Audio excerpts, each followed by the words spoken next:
बीड लोकसभा निवडणुकीत राष्ट्रवादी काँग्रेस रिपाई आघाडीचे उमेदवार बजरंग सोनवणे यांच्या विजयासाठी मुंदडा कुटुंबियांना अख्खा मतदारसंघ डोक्यावर घेतला आहे। विशेष म्हणजे मुंदडा कुटुंबियांच्या प्रमुख तीनही नेते मंडळींनी जीवाचं रान केलं आहे, तर त्यांचे तमाम सहकारी, नगरसेवक, जिल्हा परिषद सदस्य, पदाधिकारी, कार्यकर्ते हे सुद्धा मोठ्या जोमानं व उत्साहानं कामाला लागले आहेत। सोनवणे यांच्या विजयासाठी केज मतदारसंघातून किमान 25,000 मतांची आघाडी देण्यासाठी मुंदडा कुटुंबीय सरसावला आहे। बीड लोकसभा निवडणुकीच्या निमित्तानं मुंदडा कुटुंबीय बाहेर पडला आहे। राष्ट्रवादी काँग्रेस पक्षानं त्यांना सन्मान देण्याची भूमिका घेतल्यानं मुंदडा कुटुंबीय हे मोठ्या जोमानं बाहेर पडला आहे। ही निवडणूक सोनवणे यांची नसून ही निवडणूक आपलीच आहे, या पद्धतीनं ज्येष्ठ नेते नंदकिशोर मुंदडा, युवा नेते अक्षय मुंदडा, महिला आघाडीच्या नेत्या सौ नमिताताई अक्षय मुंदडा यांनी संपूर्ण मतदारसंघ पिंजून काढला आहे। अंबाजोगाई व केज शहरात मुंदडा कुटुंबियांचा चांगला प्रभाव आहे। या दोन्ही शहरात राष्ट्रवादीला मानणारा मोठा वर्ग आहे।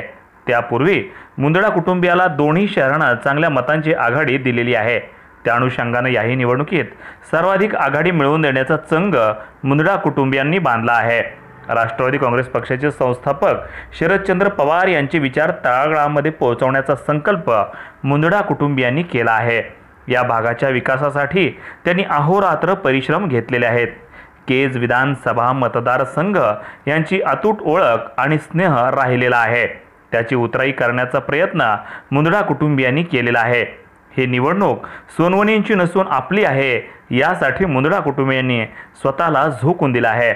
ज्येष्ठ नेते नंदकिशोर मुंदडा यांची प्रकृती साथ देत नसतानाही त्यांनी नवतरुणाला लाजवेल असे दौरे सुरू केले आहेत।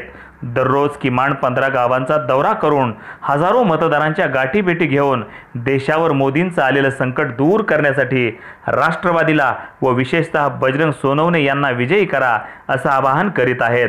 तर युवा नेते अक्षय मुंदडा हे तरुणाईमध्ये जाऊन आपल्या वक्तृत्वाची छाप पाडत आहेत व देशाच्या भविष्यासाठी साहेबांची राष्ट्रवादी महत्त्वाची आहे असा संदेश देत आहेत।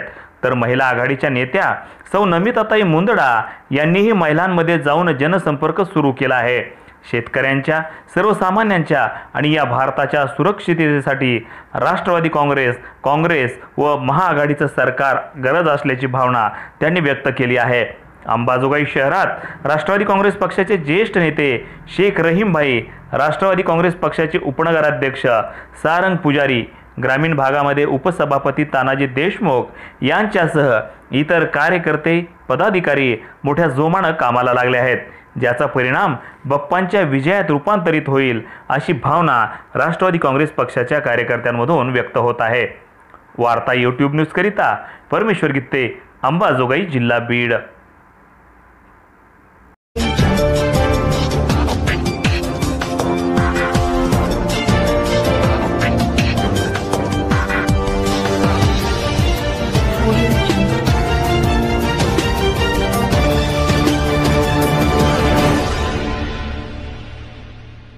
Audio